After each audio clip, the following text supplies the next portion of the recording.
भगवान शिव ने बताया भाइयों का बंटवारा शादी के बाद ही क्यों होता है। दोस्तों, एक समय भगवान शिव और माता पार्वती कैलाश पर्वत पर विश्राम कर रहे थे। तभी माता पार्वती भगवान शिव से कहती है, हे स्वामी, आज मेरे मन में कुछ प्रश्न उठ रहे हैं। कृपया मेरे इन प्रश्नों का उत्तर देकर मेरे मन की जिज्ञासा को शांत कीजिए। तब भगवान शिव कहते हैं, हे गौरी, तेरे मन में जो भी प्रश्न उठ रहा है उसे निसंकोच होकर पूछो। मेरा तुम्हारे हर प्रश्न का उत्तर देना पहला कर्तव्य है। फिर माता पार्वती कहती है, हे स्वामी, मेरा पहला प्रश्न है, शादी के बाद ही भाइयों के बीच में बंटवारा क्यों होता है? और मेरा दूसरा प्रश्न है, शादी के बाद भाई को बहन क्यों बुरी लगने लगती है? तब भगवान शिव कहते हैं, हे गौरी, आज तुमने बहुत ही अच्छा प्रश्न पूछा जो हर मनुष्य के लिए कल्याणकारी सिद्ध होगा। इसलिए मैं तुम्हें इन दोनों प्रश्नों का उत्तर एक छोटी सी कहानी के माध्यम से बताने वाला हूँ। इसलिए पूरे ध्यान से इस कहानी को अंत तक सुने, और जो कोई मनुष्य भी इस कहानी को पूरा सुनता है उसका हर मनोकामना पूर्ण होती है। इसलिए दोस्तों, आप लोग भी इस कहानी को पूरा ज़रूर सुने। आधा अधूरा सुनने की गलती कभी मत करना, क्योंकि आधा अधूरा ज्ञान बहुत ही खतरनाक सिद्ध होता है। फिर माता पार्वती कहती है, हे स्वामी, मैं उस कहानी को पूरा ज़रूर सुनूंगी, क्योंकि जो आपके मुख से इस कहानी को सुनने का सौभाग्य प्राप्त हो रहा है। दोस्तों, फिर भगवान कहानी को सुनाना प्रारंभ करते हैं। दोस्तों, बहुत समय पहले की बात है। एक किसान अपनी पत्नी और 3 बेटों के साथ एक नदी के किनारे रहता था। किसान के तीनों बेटों की शादी हो चुकी थी और पूरा परिवार एक साथ सुख शांति से जीवन व्यतीत कर रहा था। एक दिन किसान की पत्नी ने अपने बेटों से कहा, बेटा, ये जमीन और जंगल तुम्हारे पिता के कठिन परिश्रम का परिणाम है। जमीन की उपज और जंगल की लकड़ी बेचकर ही तुम्हारे पिता ने इतने सारे मवेशी खरीदे और इतना बड़ा घर बनाया, जिससे हमारा सारा परिवार आराम से रह सकता है। दोस्तों, उस समय किसान के तीनों बेटे एक टीले पर खड़े थे, जहां से धान के लहलहाते खेत दिखाई दे रहे थे। फसल कटाई के लिए तैयार थी और पके हुए धान की बालियां हवा में झूम रही थी। किसान का सबसे छोटा बेटा, जिसका नाम श्याम था, अपनी माँ से बोला, माँ, आप सही कह रही हो। मुझे पिताजी के साथ सुबह सुबह खेतों में जाना बहुत अच्छा लगता था। आज भी मुझे वो दिन याद है। फिर भगवान शिव कहते हैं, हे गौरी, किसान का सबसे छोटा बेटा श्याम अपने पिता की तरह खेती में रुचि रखता था। उसे खलिहान में काम करना बहुत पसंद था। श्याम को कड़ी मेहनत करनी पड़ती थी। उसे मजदूरों को संभालना, फसल की उपज को इकट्ठा करना और फिर उसके लिए सही खरीदार ढूंढना जैसे सभी कार्य करने पड़ते थे। किसान के 2 बड़े बेटे भी थे। सबसे बड़े बेटे का नाम प्रकाश था और उसने ज्योतिष का काम शुरू किया। फिर इस काम में उसे बहुत सफलता मिली और उसे काफ़ी धन कमाया।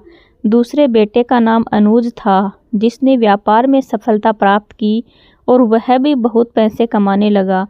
पूरे परिवार में खुशी का माहौल था और किसी को भी कोई कष्ट नहीं था।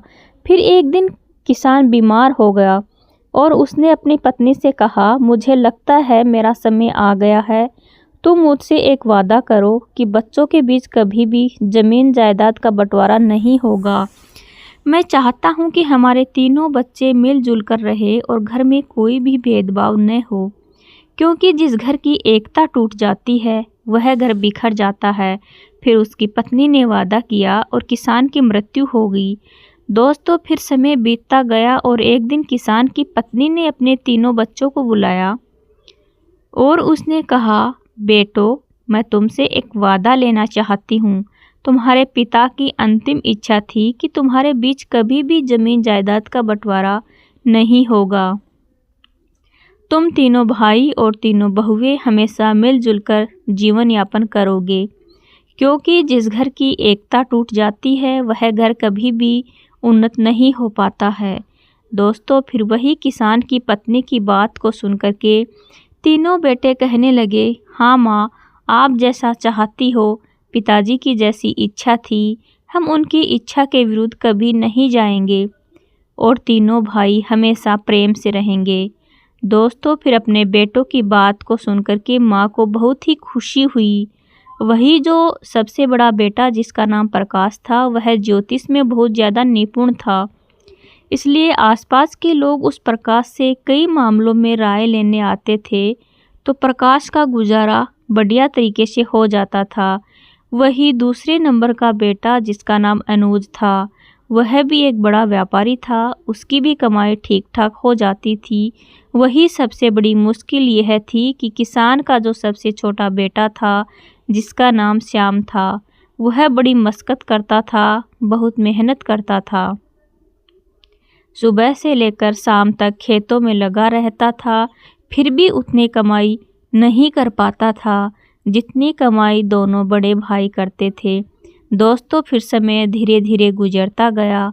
वही किसान के दो बड़े बेटे जो ठीक ठाक कमाई करते थे, वह अपने पिता को दिया हुआ वचन भूल जाते हैं और अपनी पत्नियों के साथ में ऐशो आराम का जीवन व्यतीत करने लगते हैं। वही जब किसान के दो बड़े बेटों की बहुएं ऐशो आराम का जीवन जीती हैं और जो सबसे छोटा बेटा श्याम था, उसकी पत्नी घर पर ही कमाई करती रहती है, उसे घूमने के लिए नहीं मिलता टाइम, ना ही उसे शौक करने के लिए कुछ मिलता। वही जब वह अपने बड़े जेठ और अपनी जेठानी को देखती है तो उसका हृदय दुखी होता है कि हम तो पिता के वचनों का पालन आज भी कर रहे हैं, लेकिन हमारे बड़े दोनों जेठ और दोनों जेठानी ऐशो आराम का जीवन जी रहे हैं। दोस्तों फिर भगवान शिव कहते हैं, हे पार्वती, वही किसान का सबसे छोटा बेटा जो श्याम था, एक दिन उसकी पत्नी जब बहुत ज़्यादा दुखी हो गई और जब शाम को श्याम घर वापस आया तो उससे कहने लगी कि मेरे भाई के यहाँ से चिट्ठी आई है, उसने हमें अपने घर पर बुलाया है, हमारे आपके लिए न्योता भेजा है। कुछ दिनों पहले ही हमारे भाई ने हमारा घर बनाया था, उसमें गृह प्रवेश होना है। वह यह चाहता है कि हम दोनों कुछ दिन के लिए उनके पास रहें। दोस्तों वही अपनी पत्नी की बात को सुनकर के किसान का छोटा लड़का कहने लगा, देखो खेती में बहुत काम करना पड़ता है, मेरे पास में इतना समय नहीं है कि मैं तुम्हारे साथ में तुम्हारे मायके जा सकूं। यदि मैं तुम्हारे साथ तुम्हारे मायके चलूँगा तो खेती का काम खराब हो जाएगा, जिससे सब बर्बाद हो जाएगा।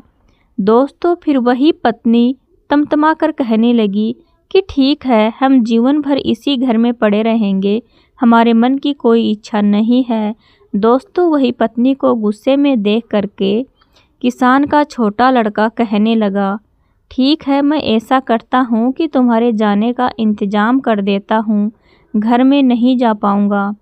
दोस्तों फिर उसकी पत्नी कहने लगी, यदि हम जाएंगे तो दोनों साथ जाएंगे, वरना कोई नहीं जाएगा।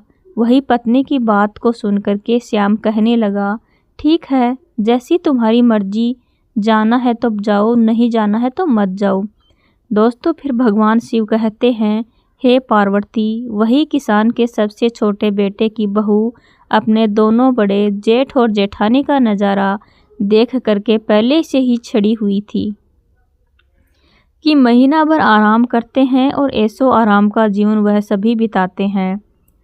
दोस्तों फिर ऐसा सोच कर कि वह श्याम की पत्नी कहने लगी, क्या हमने घर का सभी काम करने का ठेका ले लिया है?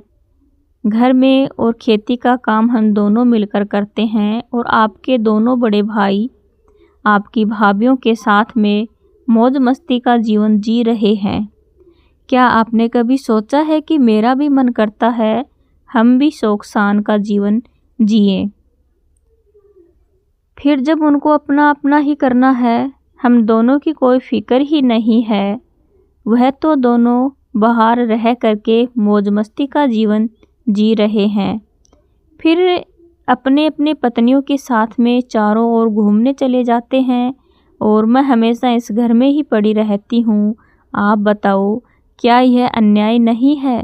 दोस्तों फिर भगवान शिव कहते हैं, हे पार्वती, फिर तो अपनी पत्नी की बात को सुनकर के श्याम की नींद खुल गई और फिर उसकी पत्नी आगे कहने लगी, अब तुम मेरी एक बात सुनो, जायदाद के बंटवारे की बात चलाइए ताकि हम लोग अलग रह सकें। यदि हम अलग रहेंगे तो हमको भी अपने घूमने के लिए कुछ समय मिलेगा। दोस्तों, फिर इस प्रकार अपनी पत्नी की बात को सुनकर के श्याम को लगा कि उसकी पत्नी सही कह रही है। मेरा काम मेरे भाई के काम से ज़्यादा महत्वपूर्ण है। मेरी ही वजह से वह दोनों इतने ठाठ से और आराम से जीवन जीते हैं तथा मैं और मेरी पत्नी नौकरों की तरह इस घर में लगे रहते हैं।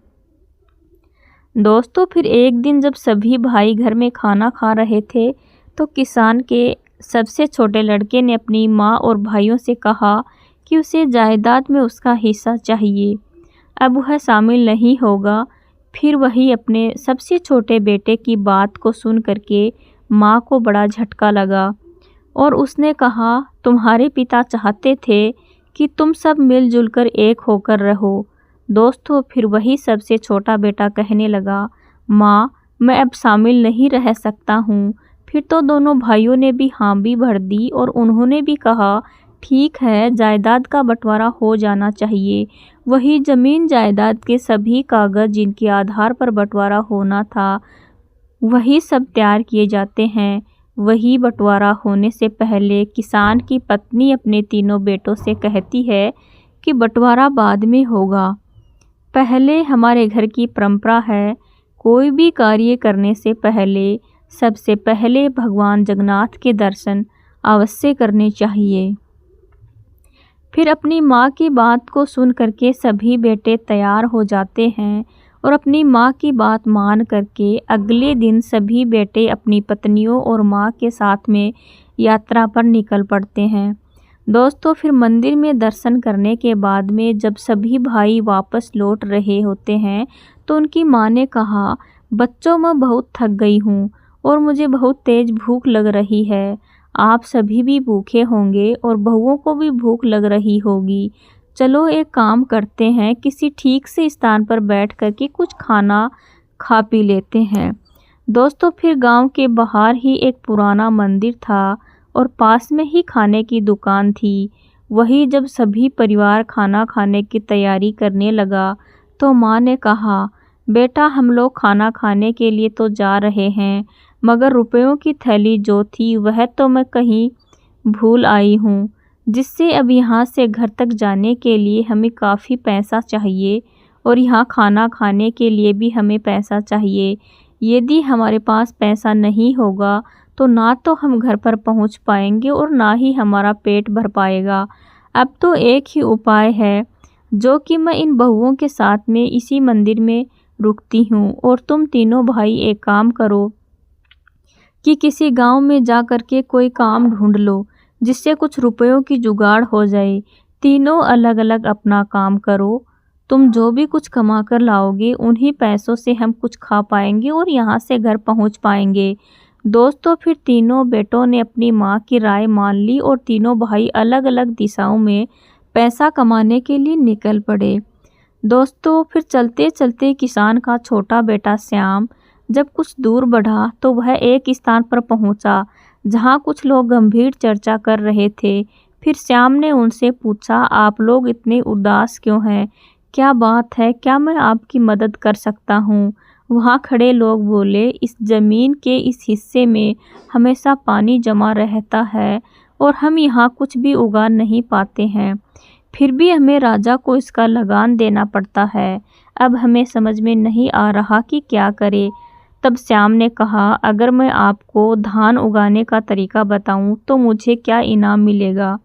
तब लोग बोले, अगर तुम हमें इस ज़मीन पर धान उगाने का तरीका बताओगे तो हम तुम्हें 200 चांदी की मुद्राएं देंगे। श्याम जो बहुत ही कुशल किसान था उसने लोगों को बताया, गोबर और मिट्टी को मिलाकर गोल बनाओ और उन्हें गीला और नरम रखो। फिर हम गोले में बीज डाल दो और उन्हें सूखने दो। तब गांव वालों ने ध्यान से उसकी बात सुनी और उन्होंने पूछा, इन गोलों का क्या करें? तब श्याम ने कहा, इन गोलों को इस ज़मीन में डाल दो।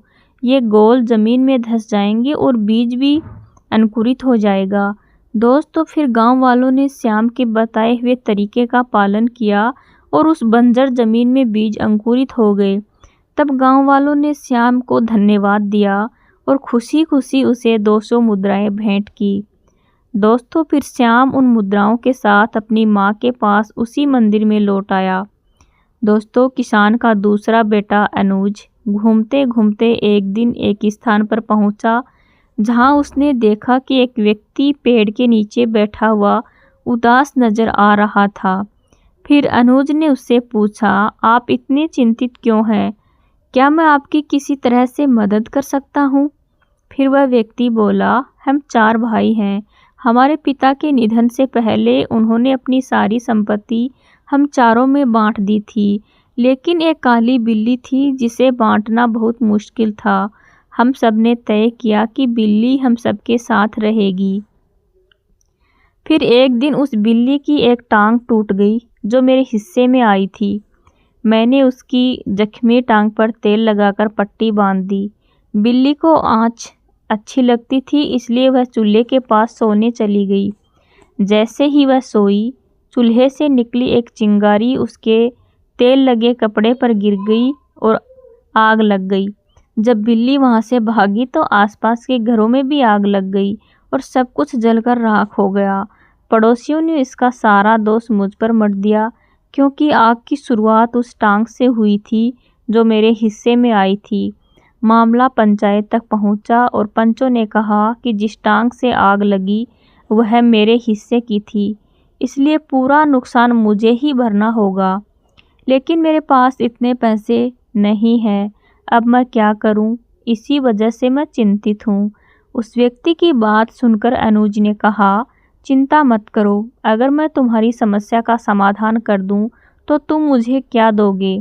फिर व्यक्ति ने जवाब दिया, अगर तुम मेरी समस्या का समाधान कर दोगे तो मैं तुम्हें 400 सोने के सिक्के दूंगा। शर्त मानने के बाद अनुज ने कहा, ठीक है, तुम अपने पड़ोसियों और गांव के बुजुर्गों को बुलाओ, मैं शीघ्र ही आऊँगा। व्यक्ति ने गांव के सभी लोगों को बुला लिया। जब सब लोग इकट्ठा हो गए और हर किसी की बात सुनी गई, तब अनुज ने कहा, यह सच है कि सारा नुकसान बिल्ली ने किया है, और यह भी सही है कि उस जख्मी टांग पर तेल की पट्टी बंधी थी। यह भी सही है कि बिल्ली के भागने से घरों में आग लगी। लेकिन एक बात आपने नहीं सोची कि जख्मी टांग के साथ बिल्ली भाग ही नहीं सकती थी। टूटी हुई टांग किसी काम की नहीं थी। बिल्ली केवल अपनी 3 सही टांगों से भागी, जिससे चारों ओर आग लगी। जब आप ही बताइए, क्या दोष टूटे हुए टांग का है या सही टांगों का? फिर अनुज की इस बात से गांव वाले अचंभित हो गए और सभी ने सिर हिलाकर सहमति जताई। अंततः फैसला हुआ कि सही 3 टांगों के मालिक को हर्जाना देना होगा। जख्मी टांग का मालिक बहुत खुश हुआ और वादे के अनुसार अनुज को 400 सोने की मुद्राएं भेंट की। फिर किसान का दूसरा बेटा भी 400 सोने के सिक्के लेकर अपनी माँ के पास मंदिर में लौट आया। दोस्तों अब किसान का सबसे बड़ा बेटा, जिसका नाम प्रकाश था, वह भी कमाई के लिए निकला। फिर चलते चलते एक बड़े घर में पहुंच गया, जहां से रोने की आवाज़ आ रही थी, जिससे उस घर के बाहर एक पहरेदार भी खड़ा था। फिर प्रकाश सोचने लगा कि इतनी बड़ी हवेली में रहने वाला कोई क्यों रो रहा है। तब प्रकाश ने पहरेदार से पूछा, महोदय, इस घर से रोने की आवाज़ क्यों आ रही है? तब पहरेदार ने कहा, आप अंदर जाकर खुद पूछ सकते हैं। फिर मोहन घर के अंदर गया और पूछा, आप क्यों रो रहे हैं? क्या मैं आपकी कोई मदद कर सकता हूँ? दोस्तों रोने वाला व्यक्ति जो एक मंत्री था, वह बोला, हमारे राजा ने मुझसे हाथी का वजन पता करने को कहा है। अगर मैं ऐसा नहीं कर सका तो राजा मेरा सिर कटवा देगा। फिर मंत्री के रोने की बात सुनकर प्रकाश ने कहा, चिंता मत करो, अगर मैं तुम्हारी मदद कर दूं तो मुझे क्या मिलेगा? फिर मंत्री ने कहा, अगर तुम मुझे हाथी का वजन बता दोगे तो मैं तुम्हें 1000 सोने की मुद्राएं दूंगा। तब प्रकाश ने शर्त मान ली और मंत्री से कहा कि उसे हाथी के पास ले चले। जब ये हाथी के पास पहुँचे तो प्रकाश ने कहा, हाथी को एक नदी के पास ले चलो जहाँ कई नावें हों। तब मंत्री ने ऐसा ही किया और प्रकाश ने नाव वाले से कहा कि हाथी को नाव में खड़ा करे। दोस्तों, जैसे ही हाथी नाव में खड़ा हुआ, नाव पानी में धंसने लगी और जब नाव धंसना रुक गई तो प्रकाश ने कहा, जहाँ नाव रुकी है वहाँ निशान लगा दो और फिर हाथी को नाव से बाहर निकाल दो। दोस्तों, फिर निशान लगने के बाद हाथी को नाव से बाहर निकाल दिया गया और प्रकाश ने कहा, अब इस नाव में इतने पत्थर भर दो कि नाव उस निशान तक पहुंच जाए जहां पहले रुकी थी।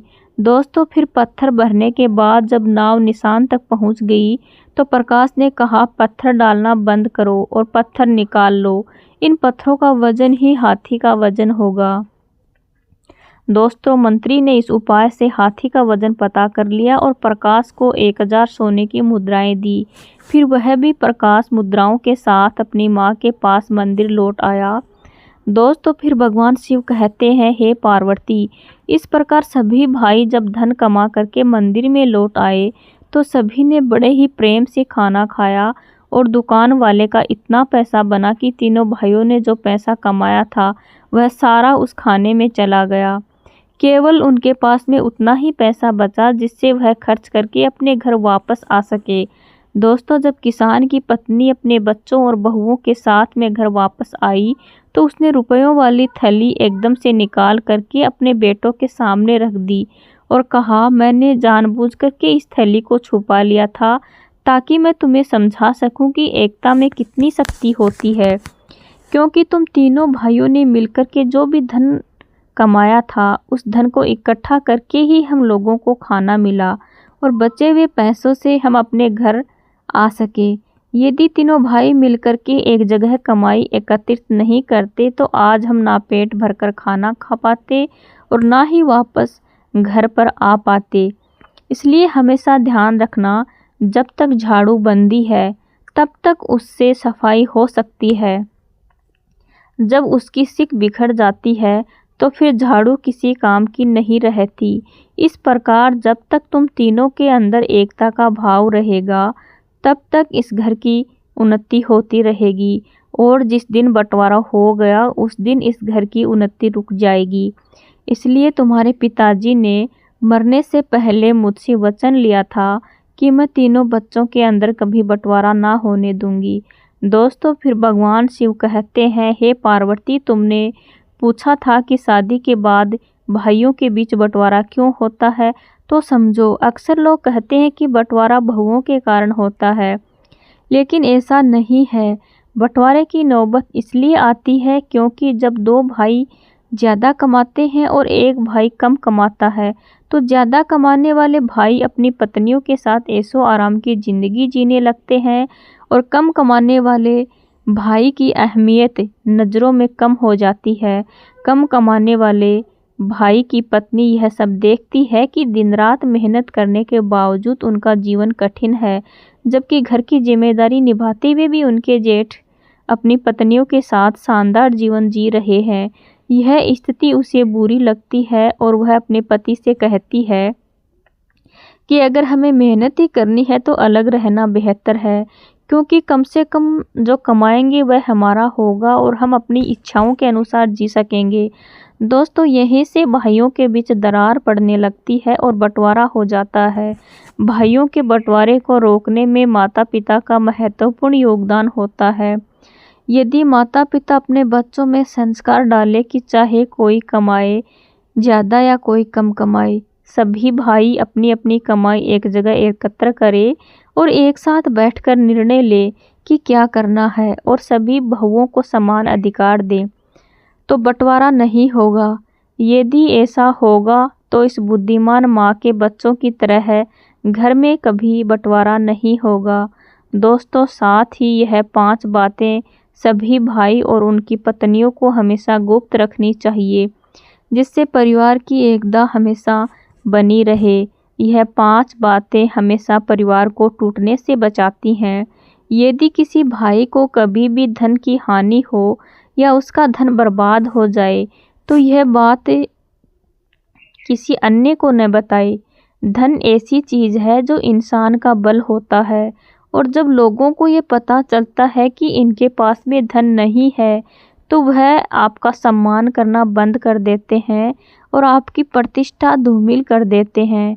धन हानि पर लोग कभी मदद नहीं करते बल्कि आपका उपहास उड़ाते हैं। इसलिए धन का आना या धन का जाना दोनों ही बातें हमेशा सभी भाइयों को खुद तक रखनी चाहिए और कभी भी किसी भाई को अपने भाई की कोई भी धन संपत्ति बात किसी दूसरे के साथ में साझा नहीं करनी चाहिए।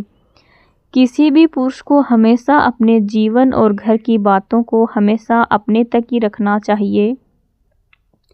खासकर पत्नी या उसके चरित्र के बारे में कभी किसी से बात नहीं करनी चाहिए।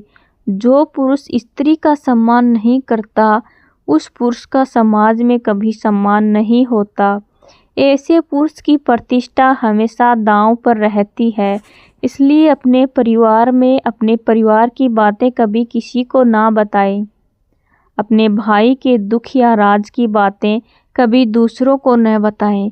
ऐसा करने से आपके लिए घातक समस्या उत्पन्न होती है, क्योंकि जिस व्यक्ति को आप अपने भाई के राज की बातें बताएंगे और यदि विपरीत परिस्थितियों में आपकी उससे मित्रता टूट जाएगी तो वह आपके भाई की सारी राज की बातें चारों ओर सार्वजनिक कर देगा।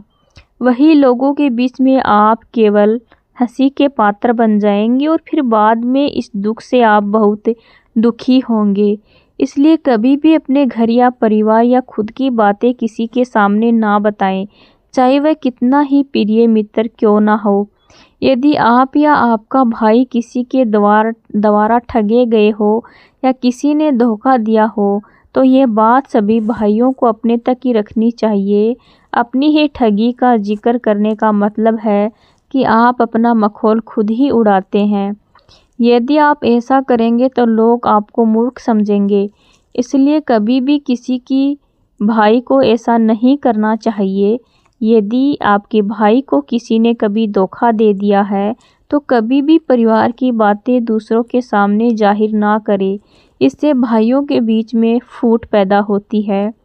यदि कभी भी आपके भाई का कहीं अपमान हो जाए तो यह बात कभी किसी के साथ में साझा ना करें, क्योंकि हर समय समान बने रहना ही व्यक्ति को आगे बढ़ाता है। यदि जीवन में आपका या आपके भाई का कहीं अपमान हुआ हो तो कभी भी दूसरे के समक्ष जग जाहिर नहीं करना चाहिए, क्योंकि ऐसा करके आप अपना सम्मान स्वयं ही गिराने का कारण बनते हैं। इससे भाइयों के बीच में फूट पैदा होती है। दोस्तों, फिर भगवान शिव कहते हैं कि पार्वती, वही तुम्हारा दूसरा प्रश्न था कि शादी के बाद भाई को बहन बुरी क्यों लगती है। तो समझ लो, भाई बहन का रिश्ता दुनिया का सबसे अनोखा रिश्ता है।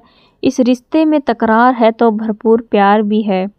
जहाँ बहन हमेशा भाई का साथ देती है तो वही भाई भी हमेशा बहन की रक्षा करता है। दोनों को एक दूसरे की बहुत परवाह होती है। शादी से पहले तक तो भाई बहन के बीच में सब कुछ बहुत अच्छा रहता है, लेकिन शादी के बाद इस रिश्ते में खटास आ जाती है। कई बार यह मनमुटाव इतना बढ़ जाता है कि भाई या बहन जीवन भर एक दूसरे की शक्ल देखना भी पसंद नहीं करते हैं। तो इसलिए समझ लो, इन 5 कारणों से हमेशा भाई बहन के रिश्ते हमेशा के लिए खराब हो जाते हैं। दोस्तों, आइए जानते हैं कुछ ऐसी बातें जो शादी के बाद भाई बहन के रिश्ते को प्रभावित कर सकती हैं। भाभी की नाराज़गी।